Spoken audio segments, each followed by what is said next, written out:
যুদ্ধের সময় দীর্ঘ হতেই ইরানে মার্কিন স্থল অভিযানের শঙ্কা যখন প্রকট হচ্ছে, ঠিক এমন সময় জলপথের বাধা ডিঙিয়ে কিভাবে ভূখণ্ডে পা রেখে আক্রমণ চালানো যায় সেই মহড়া সারাল দক্ষিণ কোরিয়া ও যুক্তরাষ্ট্রের একদল সেনা। এছাড়া দীর্ঘমেয়াদী সামরিক প্রতিশ্রুতির অংশ হিসেবে দক্ষিণ কোরিয়া জুড়ে প্রায় 28,500 মার্কিন সেনা মোতায়েনে ক্ষিপ্ত উত্তর কোরিয়া।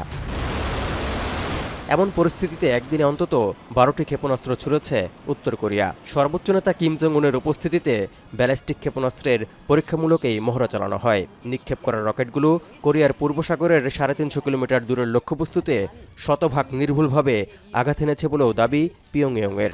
নোভা এলইডি টিভি, ঝকঝকে ছবি, নিখুঁত শব্দ, 5 বছরের ওয়ারেন্টি। নোভা মানে সঠিক মান, নিশ্চিত সেবা।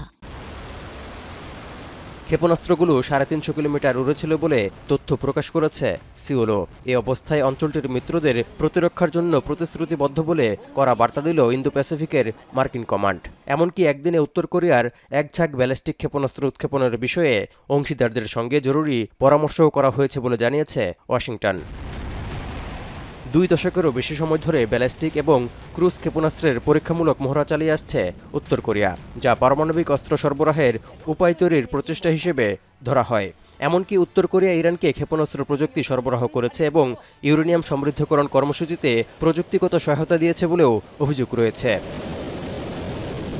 প্রয়োজনে বর্তমান যুদ্ধেও ইরানের পক্ষে উত্তর কোরিয়া যে কোনো সময় ঝাঁপিয়ে পড়ার শঙ্কা আছে, কারণ ইউক্রেনের বিরুদ্ধে 5 বছর ধরে চলমান যুদ্ধেও মিত্র রাশিয়ায় হাজার হাজার সেনা পাঠানোর নজির রয়েছে দেশটির। এমন উত্তেজনার মধ্যে ইরানের ক্ষেপণাস্ত্র সামলাতে দক্ষিণ কোরিয়া থেকে থার্ড আকাশ প্রতিরক্ষা ব্যবস্থা সরিয়ে মধ্যপ্রাচ্যে নিয়ে যাচ্ছে যুক্তরাষ্ট্র।